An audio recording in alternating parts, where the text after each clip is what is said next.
Hello, my dear young friends. I am Santosh, and I would like to introduce myself as a cultivator. When I work on the soil, I grow organic crops. When I work with people, I cultivate constructive thoughts, emotions, and actions. And when I work for organizations, I cultivate meaningful strategies for them.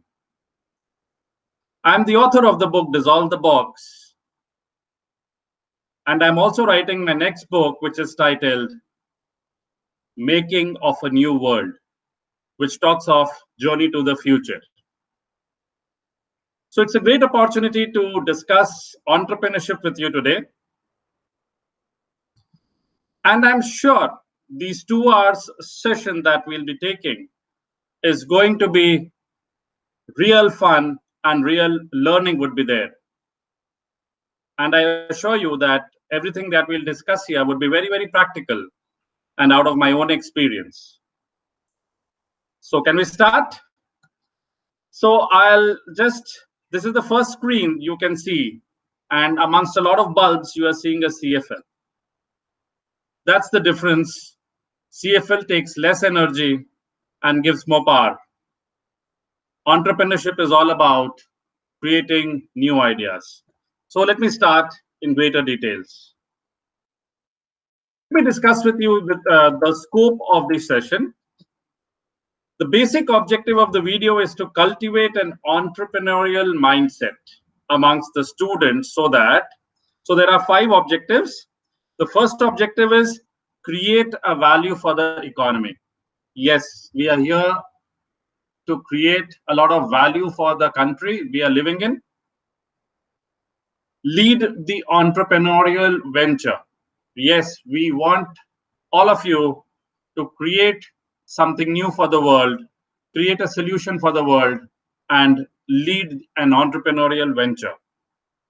I want you all to play on the front foot and not only on the back foot as a cost accountant or as a chartered accountant or as any other profession. It will also be aimed to generate employment. Yes, entrepreneurship is the engine to provide employment for any country. We'll create solutions to the existing problems and aspirations of the society. Yes, there are 2 things. We'll create solutions for the problems which are already existing, and we'll also address the aspirations of the society. And the last is we will cultivate the intrapreneurial skills in all of you. So these are the 5 things we'll be doing in 2 hours. So these are the 5 aspects that we'll be addressing. And I'm sure, it will create a lot of value added to your entire life, to your entire profession. So let me take you to the plan for the entrepreneurship session. There are 4 sessions of 30 minutes each. The first session would be on introducing the world of entrepreneurship. Yeah, so the first thing we'll do is that we'll introduce you to what entrepreneurship is all about. The second one is navigating the challenging ecosystem. Yeah, so there's an entrepreneurial ecosystem, and you should know what that ecosystem looks like because you'll have to operate in that entrepreneurial ecosystem. And then we're talking of changing the game. Where do you start up on your own? How do you start up? What are the things that are required to start up? We'll discuss all these things. And then fourth, the very important topic is the fourth, that is building a legacy. When I was a young student like you all, I didn't know in which area I should start my entrepreneurship in, right? So the fourth aspect is going to address that question of yours, and you'll be able to understand in which area you should begin your journey in entrepreneurship. So these are the 4 half-an-hour sessions that we'll be taking. So I thought I'll introduce you to that before we move ahead from here. Next, I'll put out one small little question to you. What is entrepreneurship? Why entrepreneurship is needed? क्या जरूरत है entrepreneurship का? So that is something that we want to start. I want to ask you this very basic question. So if you see the country's profile, India is a 130 crore strong population, right? And every day the young generation is joining the workforce. But do we have so many organizations to give employment to them? The answer is a big no. And it is not possible that for the government to give employment to each and every individual. It is only for the entrepreneurship who can do that. Entrepreneurs can do that, and entrepreneurs can really take the country to the next level. Let us understand, why entrepreneurship is needed. The first most important thing is to address the problem of unemployment. The unemployment levels are going higher and higher, and if we don't have new entrepreneurs joining the economy, I think the problem of unemployment will not be able to be solved. Entrepreneurship promotes growth. Therefore, we need more and more of entrepreneurs. If you see any developed economy, you will find a lot of entrepreneurs there. Then we need entrepreneurship to solve pain areas. There are many pain areas, and those pain areas needs to be addressed. And for that, entrepreneurship is needed. Address the aspirations of the youth. The young people, they have a lot of aspirations. So we need to address all those aspirations, and for that we need entrepreneurship. And of course, we need entrepreneurship to create a legacy for the future, because we as the present, we need to give to our future enough things so that they can tell the present, so that the future, all those, the young kids who will join, we've not left anything for them. So we should leave a better legacy for our future. So these are the 5 things why entrepreneurship is basically needed. You see, India is a huge economy with a young population. And this demographic profile of the country is so important now that if this population is not used in a constructive way, then instead of a demographic dividend, it will convert into a demographic curse. So in order to engage the energy of the people, energy of the youth in a constructive way, it is very important that entrepreneurship is promoted in all areas. Entrepreneurship is promoted to give a boost to the economy and to employ a large number of people. So this is the basic premise on which we should start why entrepreneurship is needed. Okay. So now my next question is, what basically entrepreneurship is? What is entrepreneurship? Why we should promote entrepreneurship? So entrepreneurship is about identifying a demand gap. It is about identifying a demand gap or even creating it. So it's not just identifying a gap that needs to be filled, but even creating a gap which needs to be filled, and filling the gap in a manner which is better than the others, for creating a huge and a lasting impact. So let me give you a small little example for that. I was finding it very difficult for me to go to the bank and transact every day, right? But now you see there is so many fintech companies. So this pain area of going to the bank, writing a check, all these pain areas are being addressed by fintech companies, right? Identifying the demand gap. So the demand was that sitting in the living room, I do all my banking transactions from the room itself. So this was the demand gap that is being fulfilled by the fintech companies. Now suppose you see the case of Apple. Apple was not a requirement, it was not a demand. But what happened? Steve Jobs and team, they created this demand. They created this demand of Apple products. And then they started, once the demand was created, then they started filling that gap. And this is how their entrepreneurship started. Now, it's not just about filling the gap. There'll be a lot of competitors who will be there to fill this gap. So how will you be different? How will you be more better than the others? How will you be better than the others? Is what is important. And it is this that gives rise to entrepreneurship. So it is about identifying the gap or creating it and filling that gap in a better manner for creating a huge and a lasting impact. If a small gap is there, suppose there is a corona gap nowadays, right? We are doing this in 2020, right? So suppose I am making masks. So this mask may be a short-term thing. So it may not be, a long-term thing. It may give us short-term profits. Entrepreneurship is not about only short-term profits, but it is also for the long-term, lasting impact or for a large number of people. It was a need at this point in time, so many of the entrepreneurs they started doing it. But over a long period of time, making masks or sanitizers would be something that will slowly fade away. So the gap is not enough, and it is enough, but it will not be lasting. So we should understand that entrepreneurship is not about a small gap or a non-lasting gap. It is for a gap that is huge, that creates an impact on a large number of people. So this is why entrepreneurship becomes important. Now, what is the difference between a successful entrepreneur and a non-successful entrepreneur? A successful entrepreneur, they are able to foresee the evolution of a demand gap. If they are seeing how the demand gap is changing over a period of time. So a good entrepreneur will always be able to see how that demand gap is changing over a period of time. Initially, I wanted to sit in my house and do the banking transactions. Now I want more facilities.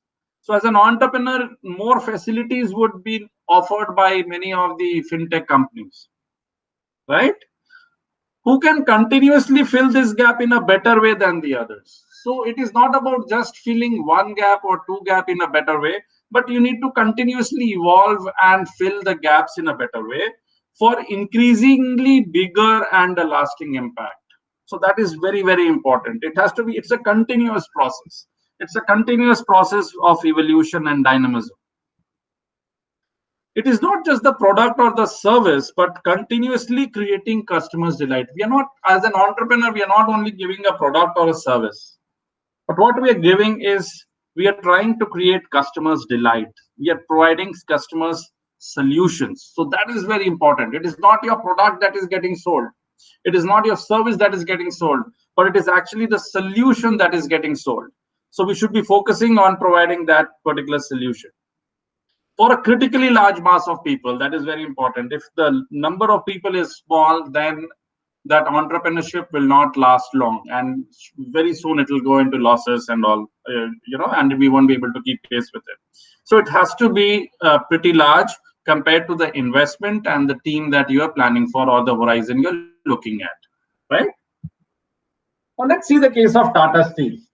It's a very classic example of entrepreneurship. And they have a punchline called "We also make tomorrow." So I was just discussing with the CMD of Tata Steel, Mr. Narendra, few days back. So, Tata Steel, it started during the British period. And I saw one newspaper which said that, which gave an ad of Tata Steel stating that buy Indian steel. So this is how, Tata Steel played such an important role under the British. They gave the ad that you should buy Indian steel. So imagine at that point in time when the Britishers were there, Tata had this vision of creating steel for India. And you see where that vision has taken Tata Steel to. Today, Tata Steel is one of the Fortune 500 companies, and it is trying to make tomorrow.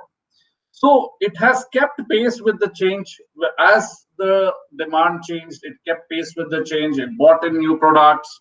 It brought in a lot of efficiency. Initially, there were a lot of people who were producing per ton of steel, but with the new developments, with the pressure on prices, now they have started using a lot of technology.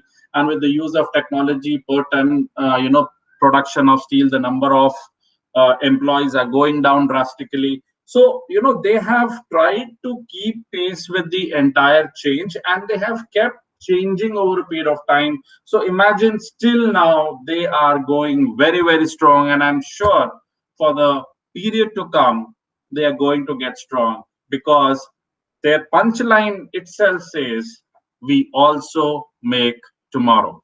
So what they're trying to do is they are looking forward to the changes and they're adapting to the changes very well.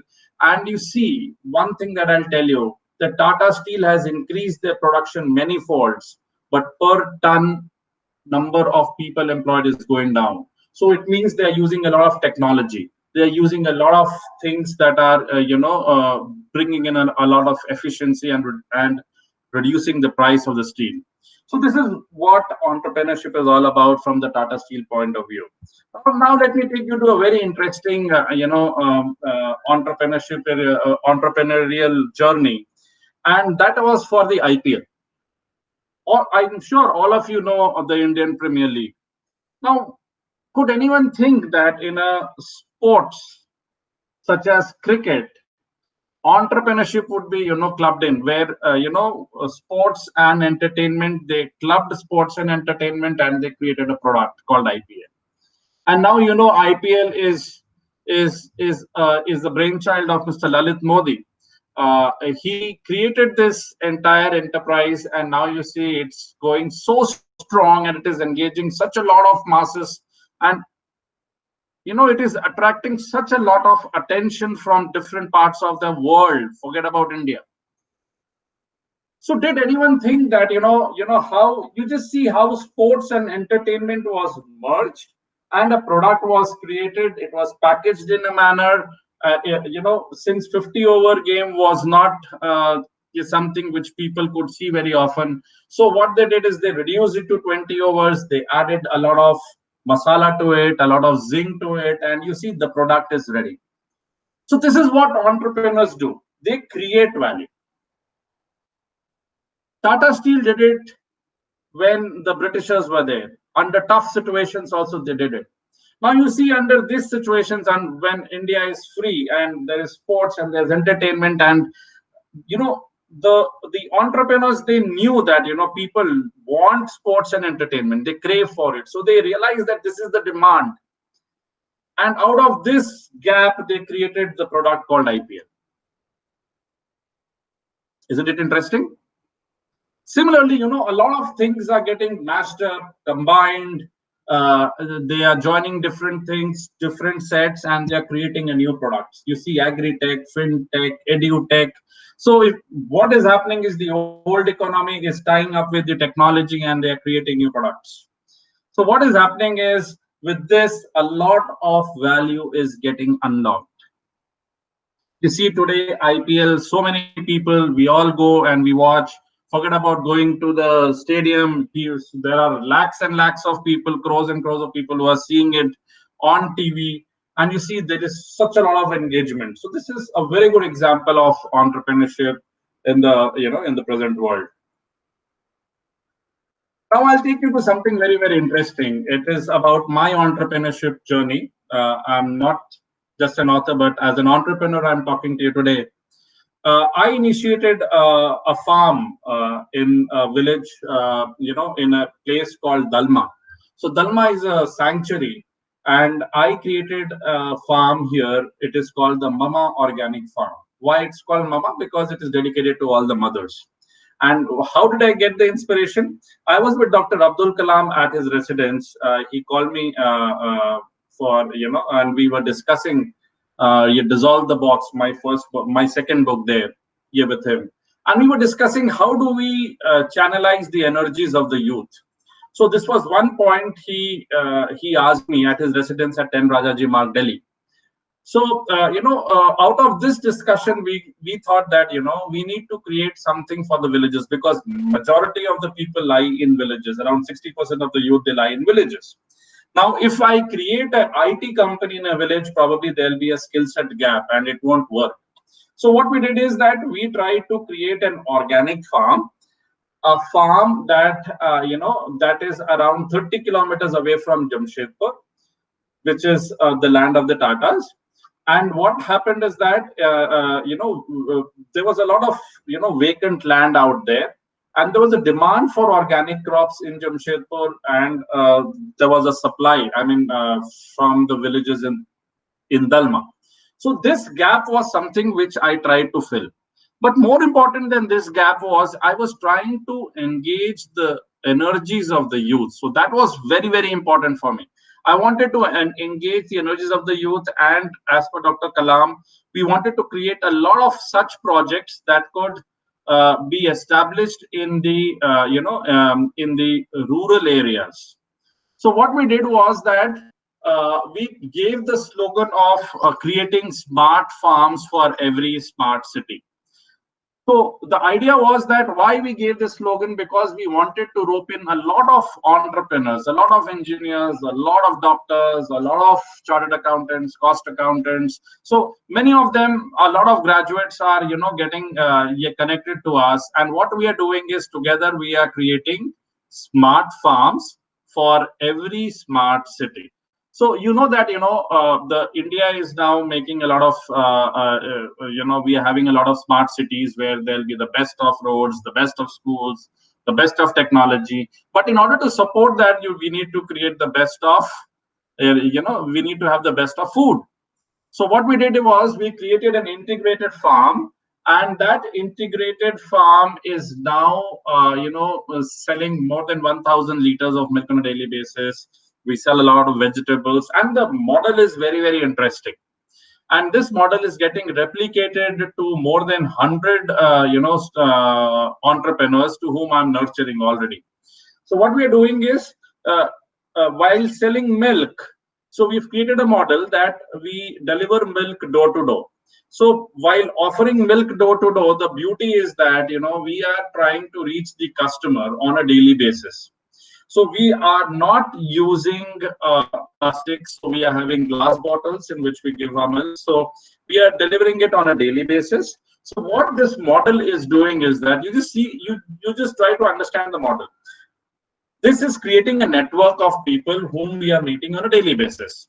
Now, whatever vegetables we grow, whatever fruits we grow, whatever oil we create, so the same channel is being used to serve so many customers. So what we're doing is from the farm, it is coming to the kitchen directly.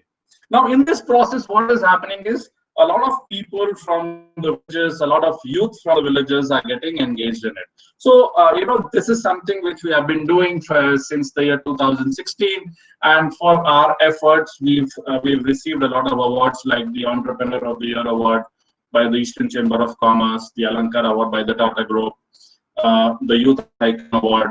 So all these were given because discuss entrepreneurship in 3 different phases. I've talked of social entrepreneurship. Is a wonderful entrepreneurial venture where sports and entertainment is getting tied up. I've discussed about Tata Steel. So this may have given you a broad outline of what basically entrepreneurship is all about. So entrepreneurship is a passion. Entrepreneurship is is a dream where you are creating value for the people around, where you are creating value for the entire society, where you are creating value for the country. It should not be seen in a limited and a narrow way of just making profits. No. I believe that entrepreneurs who are having a narrow vision of only making profits will not last long.